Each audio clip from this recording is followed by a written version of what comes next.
जय हिंद दोस्तों। Indian military training centre की तरफ से मैं आप सब लोगों का स्वागत करता हूं। आज हम देखेंगे 9 ऐसे कारण जिनकी वजह से आप इंडियन आर्मी, नेवी या एयरफोर्स में जाने के लिए योग्य उम्मीदवार नहीं हो। जी हाँ दोस्तों, अगर ये 9 कारण आपके अंदर है तो आपको इंडियन डिफेंस सर्विसेज में नहीं जाना चाहिए। सबसे पहला कारण है, आप मनी माइंडेड पर्सन हो। हम सभी जानते हैं कि पैसों के बिना कोई सरवाइव नहीं कर सकता, लेकिन अगर पैसे बनाना आपकी ओनली प्रायोरिटी है, अगर सिर्फ पैसे बनाना आपकी प्रायोरिटी है तो डिफेंस फोर्सेस आप गवर्नमेंट जॉब समझ के मत जाइए यहाँ पे।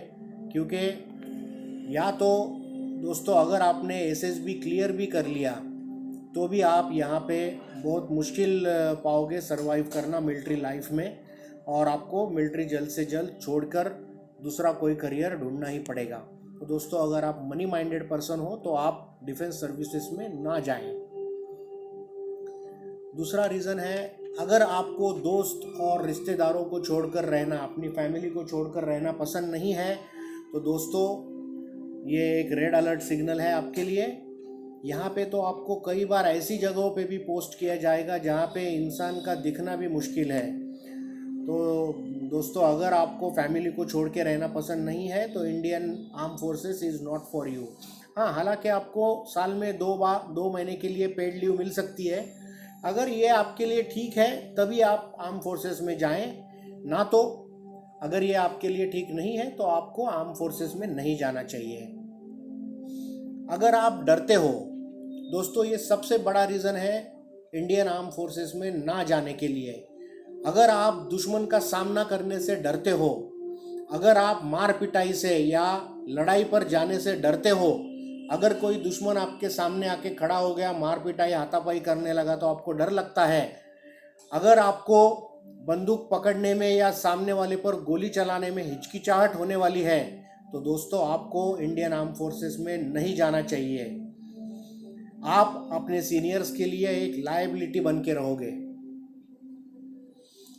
अगर आपको फिजिकल टफनेस नहीं भाता है, अगर ज़्यादा फिजिकल टफनेस वाला लाइफ आपको नहीं भाता है तो आपको यहाँ पर नहीं आना चाहिए। दोस्तों फौज में रगड़ा करके एक अनऑफिशियली एकेडमीज़ में भी एक होता है।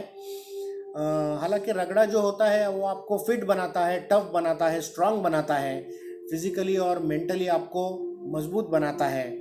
कई बार आपका खून भी निकल सकता है, आपको फ्रैक्चर भी हो सकता है आपकी हड्डियों में, कभी आप बहुत बीमार पड़ सकते हो।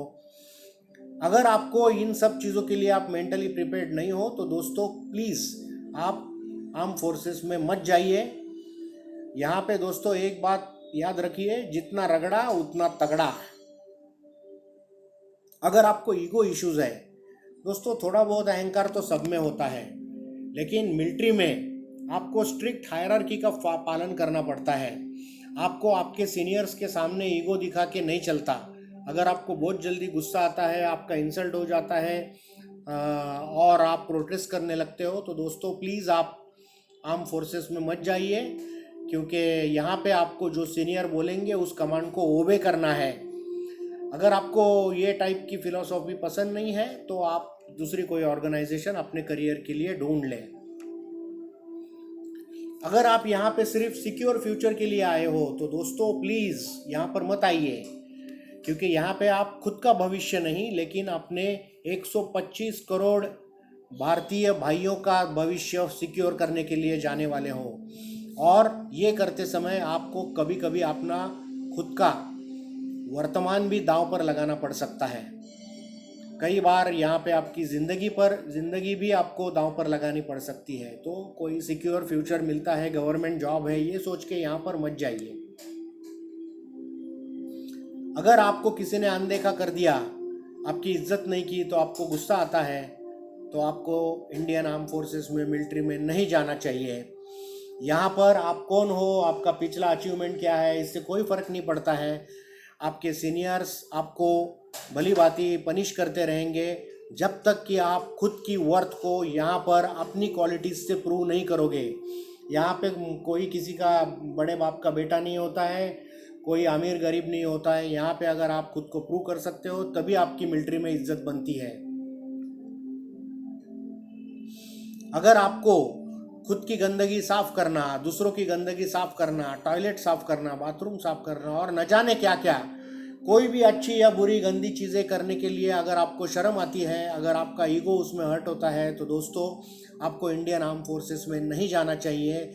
क्योंकि यहाँ पर कोई भी काम के लिए आप ये नहीं बोल सकते कि this is not my job. तो दोस्तों याद रखिए, अगर ये सारी चीज़ें आपको नहीं भाती है तो प्लीज़ आप डिफेंस सर्विसेज से दूर रहिए।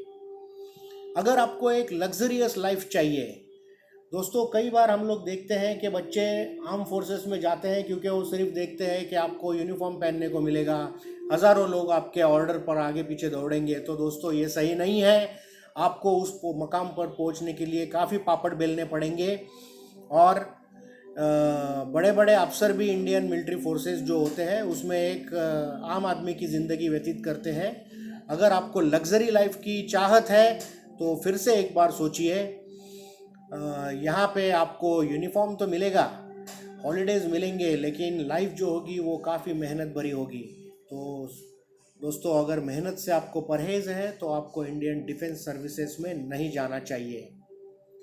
कंक्लूजन, तो दोस्तों जो भी आप में से भाई है जो इंडियन आर्म फोर्सेस में करियर बनाने की सोच रहे हैं, तो आपका तो मैं तहे दिल से हार्दिक अभिनंदन करता हूं।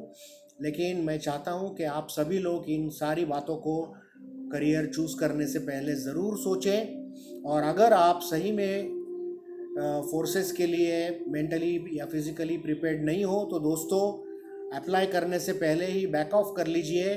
क्योंकि अगर आप क्विट करोगे तो आप किसी लायक आदमी के लिए वहाँ पे वैकेंसी क्रिएट करोगे जो इंडियन डिफेंस सर्विसेज के लिए सही मायने में बना हुआ है।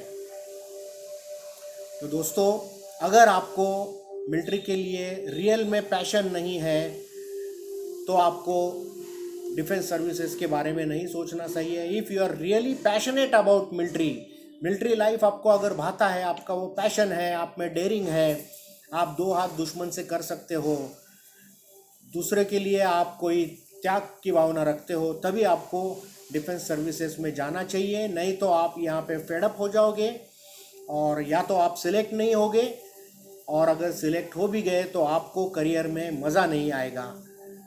तो दोस्तों आशा करता हूँ कि आपको ये जानकारी अच्छी लगी होगी। और ज़्यादा डिफेंस सर्विसेज की जानकारी के लिए www.commandoimtc.in इस वेबसाइट को विज़िट करिए या इंडियन मिलिट्री ट्रेनिंग सेंटर के टेलीग्राम चैनल को सब्सक्राइब करिए। धन्यवाद। जय हिंद।